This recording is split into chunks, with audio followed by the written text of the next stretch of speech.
Good morning.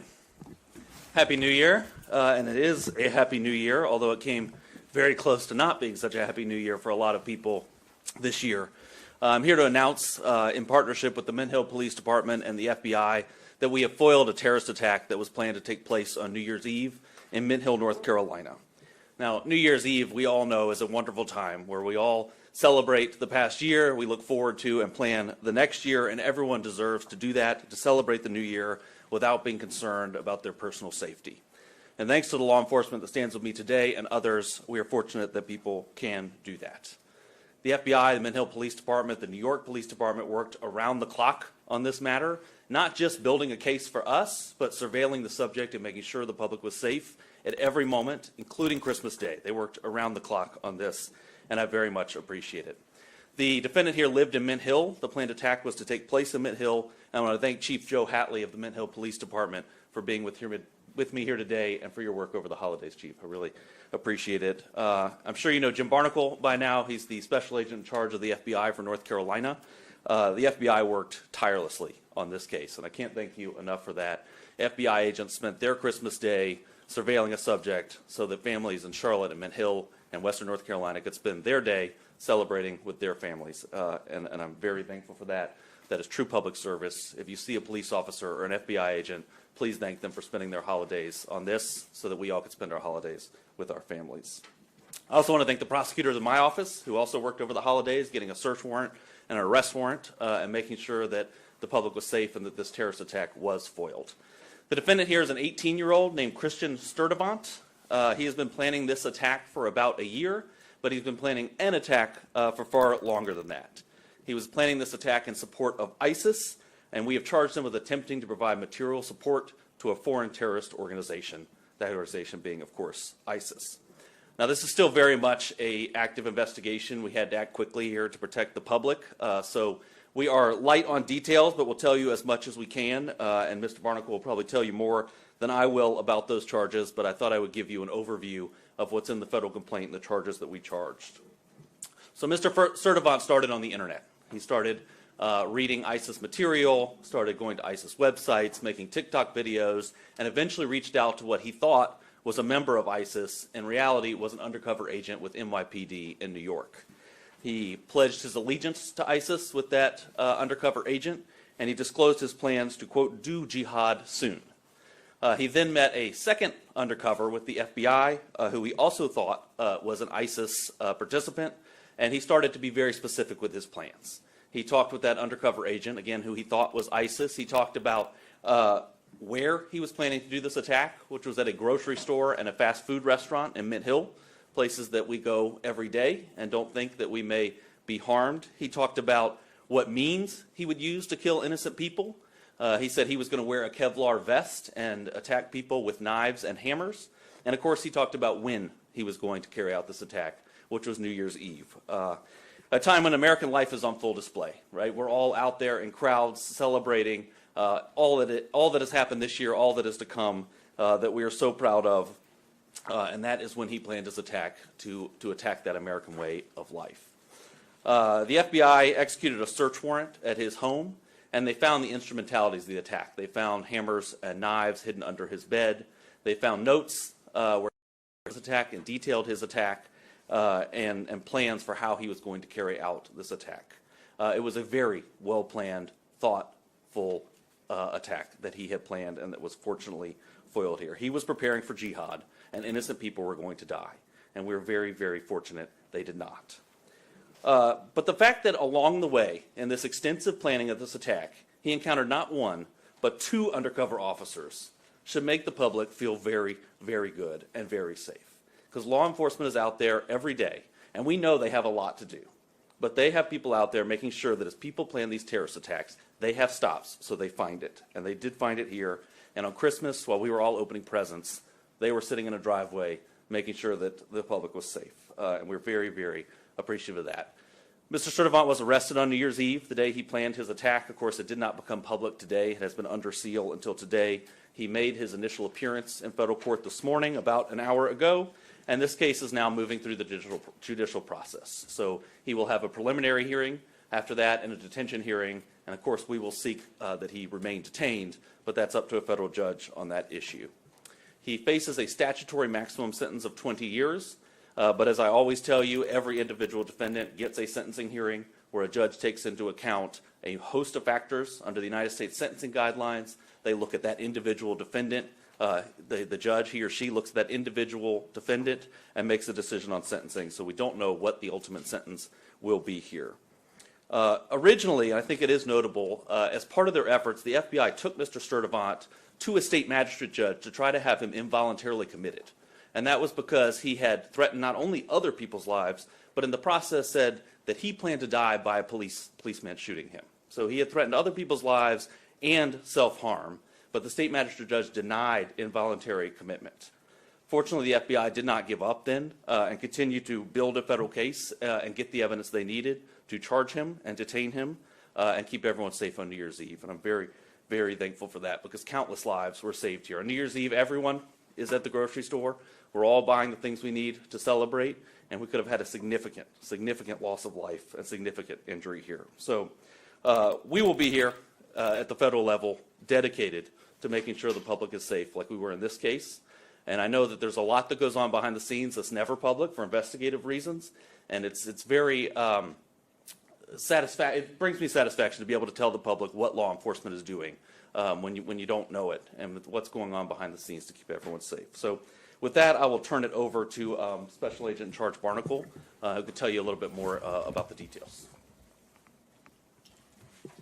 Thank you, Mr. Ferguson, and thank you, Chief Hatley from the Mint Hill Police Department for your partnership in this investigation. My name is James Barnacle. I am the Special Agent in charge of the FBI here in North Carolina. Christian Sturtevant pledged his loyalty to ISIS and committed himself to killing Americans on New Year's Eve. This investigation unfolded quickly. From the moment the FBI was notified of a potential threat of a terrorist-inspired attack in North Carolina, we went all hands on deck. We assessed the credibility of the threat. The investigation lasted about 2 weeks, included numerous investigative techniques, partnerships with law enforcement agencies, and cooperation from the American public. This Christmas, the FBI and our partners worked to protect the American people. We did not let up until Sturtevant was safely in handcuffs. FBI special agents arrested him on December 31st as he was being released from a local medical facility. On Monday night, as Russ just said, the FBI's evidence response team conducted a search, an authorized search, at his home and on his cellular phone. What we found was a manifesto, which the federal complaint alleges contained detailed plans to execute a massacre on New Year's Eve as people shop, for the holidays. Without the swift action of the FBI Joint Terrorism Task Force, New York City Police Department, the Mint Hill Police Department, and our partners at the United States Attorney's Office for the Western District of North Carolina, we could be announcing a national tragedy. Instead, a terrorist attack was thwarted. Give a little background on Sturtevant. He's a U.S. citizen. He turned 18 in December of 2025.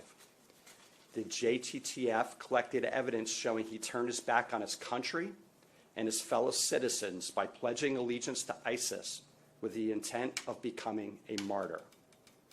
We allege Sturtevant was willing to sacrifice himself by committing a terrorist attack using knives and a hammer to support the murder, torture, and extreme violence that ISIS represents. We didn't just learn about him a few weeks ago. Sturtevant first came to the FBI's radar in January of 2022 when he was still a juvenile. He was in contact via social media with an unidentified ISIS member overseas. Sturtevant received direction from this unidentified ISIS member to dress in all black, knock on people's doors, and attack them with a hammer. In fact, Sturtevant did dress in all black. He left his house with a hammer, and fortunately, his family stepped in. Sturtevant, no charges were filed at that time. He was referred for psychological care, and he underwent psychological care, of which I don't know the details. The FBI was told he no longer had access to social media. On December 18th, a week prior to Christmas, the Charlotte field office learned it wasn't true that he was now back on social media. After several FBI offices around this country and the New York Police Department alerted the Charlotte JTTF of a TikTok account username Abu Bakr al-Amerki, who made multiple posts in support of ISIS. Sturtevant was identified as the account holder. And with federal search warrants, the FBI obtained his previous posts to assess the extent of threats to the homeland. But according to the complaint, on or about December 12th, Sturtevant began communicating with an individual on multiple social media platforms. Unbeknownst to Sturtevant, he was talking to a government online covert employee. Within just a few days, Sturtevant direct messaged the online covert employee with a picture of 2 hammers and a knife. The message was significant since in recent years, an ISIS propaganda magazine promoted the use of knives to conduct terrorist attacks in Western countries. The same ISIS magazine which suggested using vehicles to ram crowds, like the terrorist attack last year on New Year's Day on Bourbon Street. The conversations between the undercover employee and Sturtevant escalated further. Sturtevant allegedly sent a voice recording pledging Bayat, a loyalty oath to ISIS. And on December 20th, the direct messaging allegedly showed Sturtevant asking for help getting firearms, specifically weapons, guns, to carry out the terrorist attack at a food market here in Charlotte area. Thankfully, that did not occur. This investigation was conducted by several FBI field offices, the FBI Joint Terrorism Task Force, which includes the following members: the Charlotte Mecklenburg Police Department, the Matthews Police Department, the Monroe Police Department, the Bureau of Alcohol, Tobacco, Firearms, and Explosives, the United States Customs and Border Protection, the Federal Air Marshal Service, Homeland Security Investigations, Internal Revenue Service, IRS-CI, the United States Postal Inspection Service, U.S. Citizenship and Immigration Services, also the NYPD, the FBI New York JTTF, the FBI Columbia Division, and the Mint Hill Police Department were instrumental in thwarting this attack. And of course, alongside our partners at the U.S. Attorney's Office in the Western District of North Carolina, and the Department of Justice. This investigation highlights the very real threat posed by people who self-radicalize online and are inspired by jihadist ideologies espoused by foreign terrorist organizations. They seek to attack soft targets with easily accessible weapons and with little to no warning. To further complicate this threat, we have seen that most successful attackers radicalize in a time span of between 1 and 4 years, and they typically mobilize to act in less than 3 months. The FBI continues to work tirelessly to combat the threats of terrorism for the American people every day. But our partnerships are not limited to just law enforcement agencies.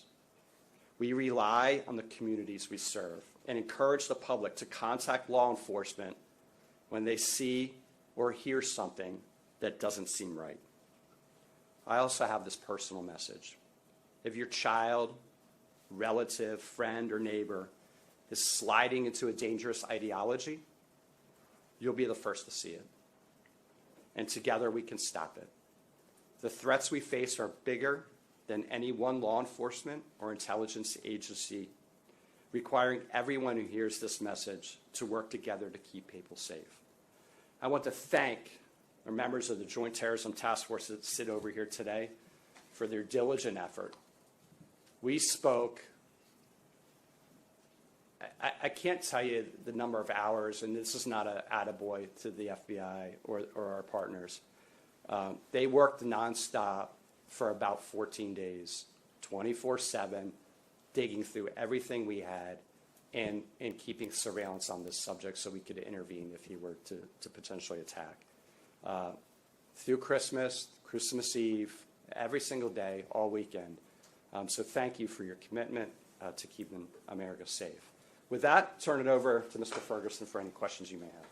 Well, thank you, and let me reiterate my thanks to the Joint Terrorism Task Force, to the Mint Hill Police Department, and of course to the prosecutors in my office who worked on this. So, Jennifer, yeah. Hi, Jennifer with Special News, North Carolina. Can you clarify where the planned attacks are Mint Hill, like which grocery store and which restaurant this was expected to take place at? I don't believe it's public yet, which grocery store and which fast food restaurant. I can tell you they were in Mint Hill.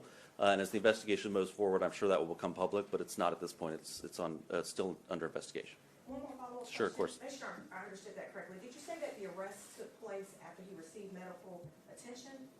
Did I hear that correctly? No. So the FBI went to a state magistrate judge to try to get him involuntarily committed for medical attention, and it was denied by the state magistrate. Thank you. Whether he got medical attention after that, I don't know.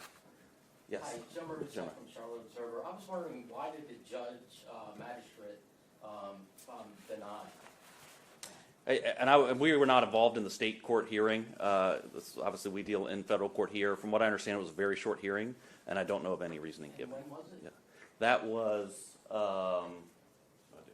Monday night, Late Monday night. In Mint Hill or Mecklenburg County, here in Charlotte, or, Mecklenburg County. thank you.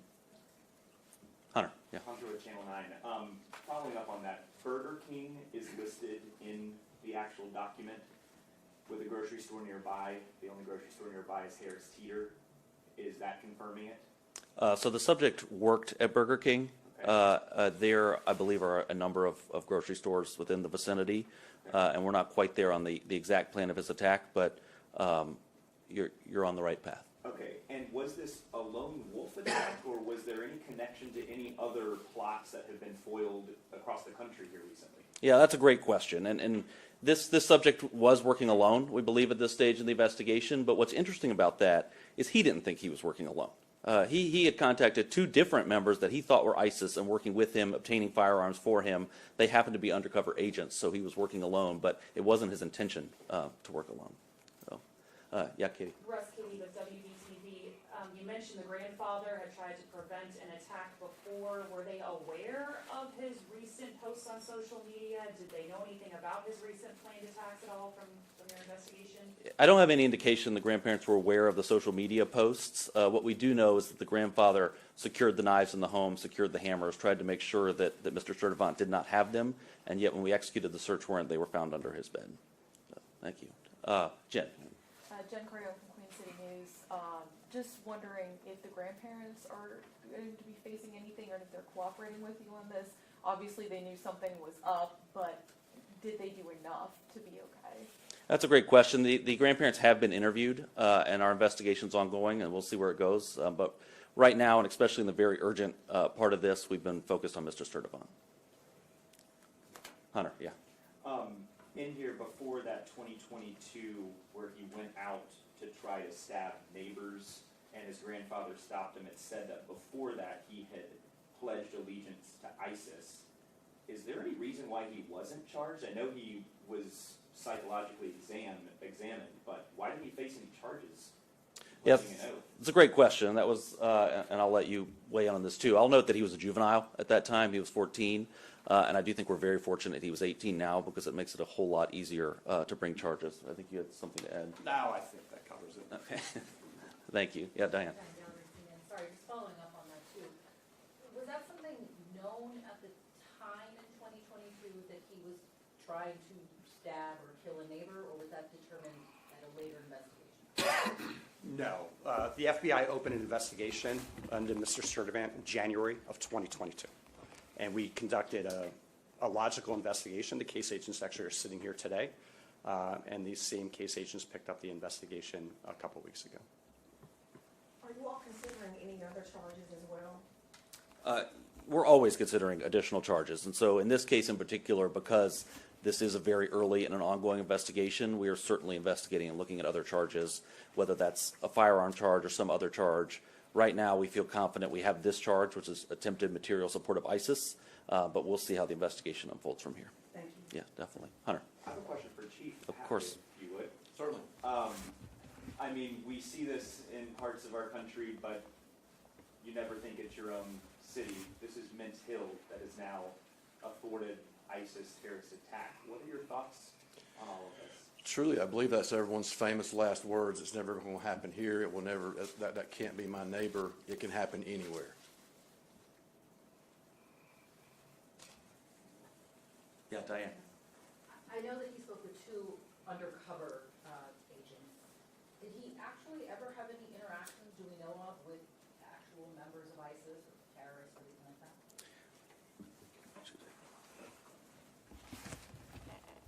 He was a prolific poster in social media, and he also went into various social media chat rooms and engaged with other people. We are leaving no stone unturned here. Our investigation is not over at all.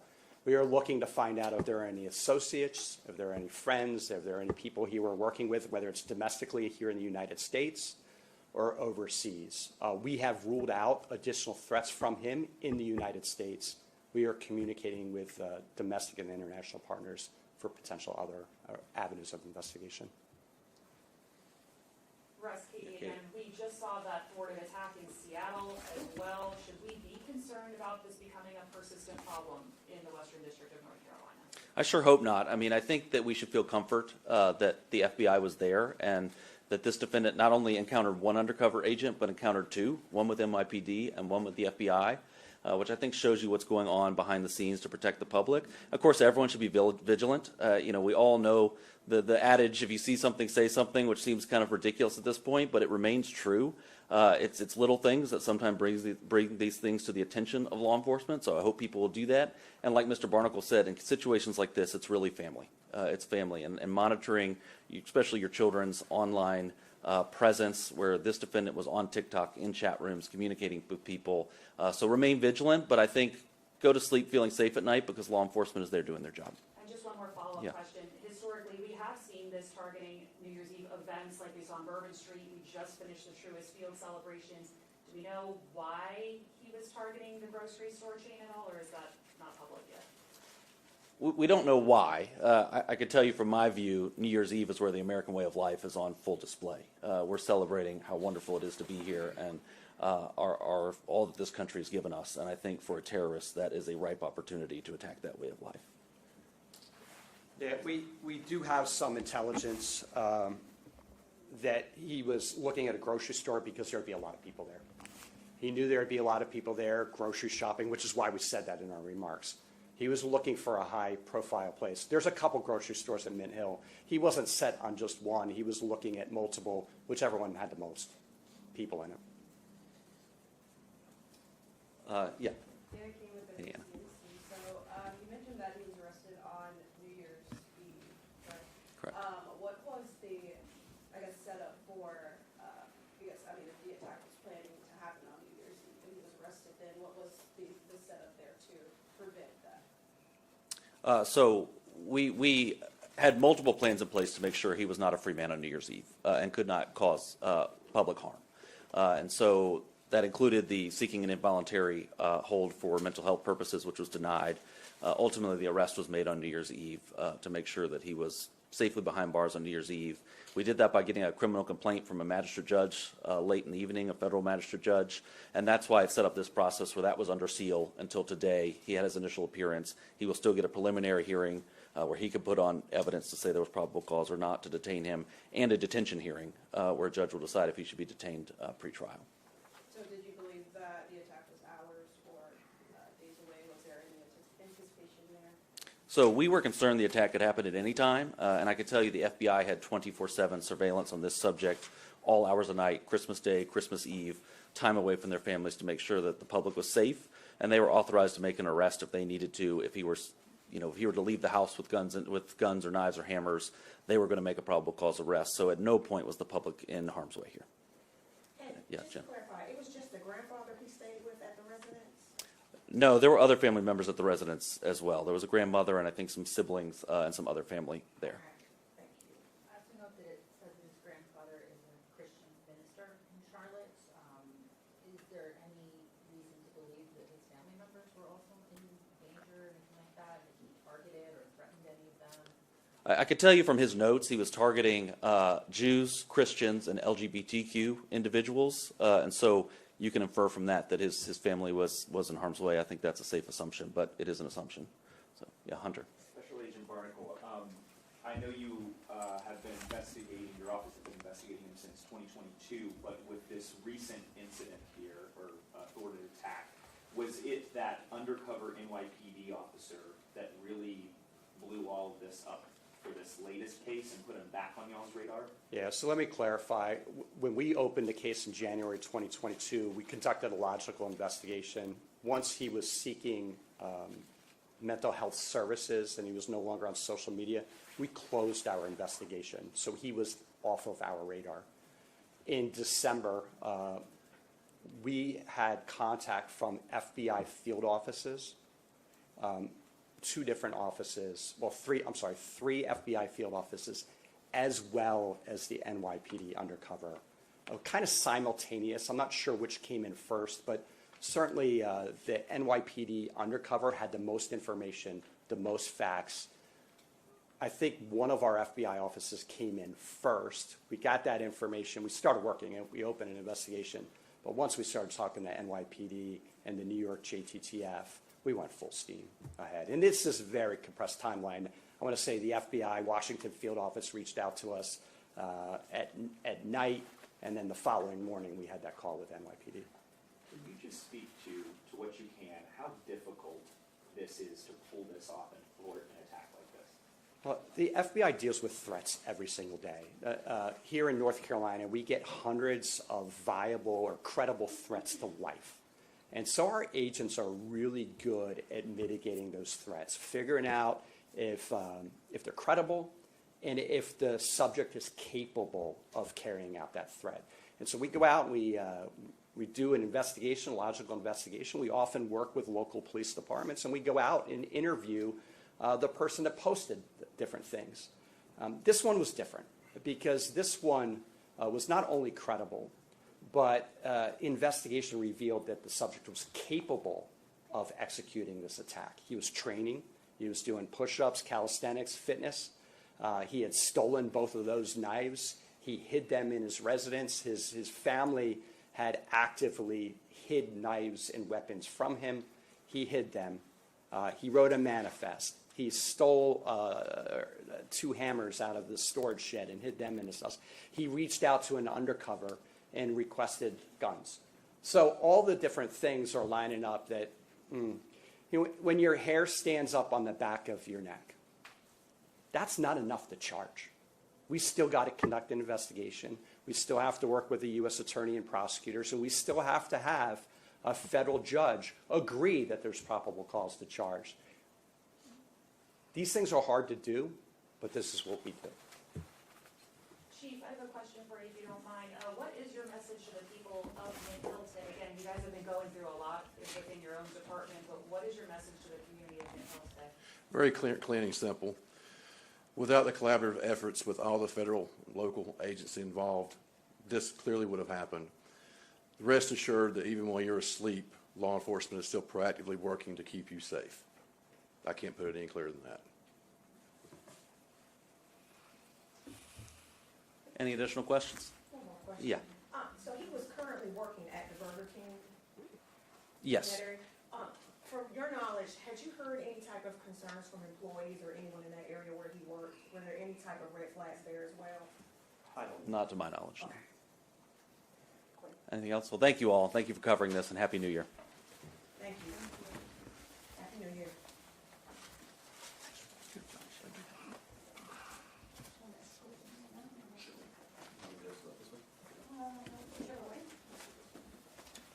Okay.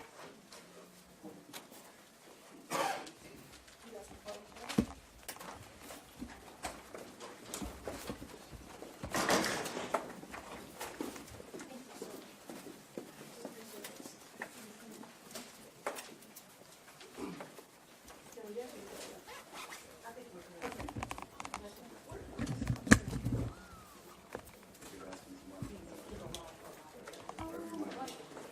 Yes. Thank you so much. Oh, okay. I appreciate you. Yeah.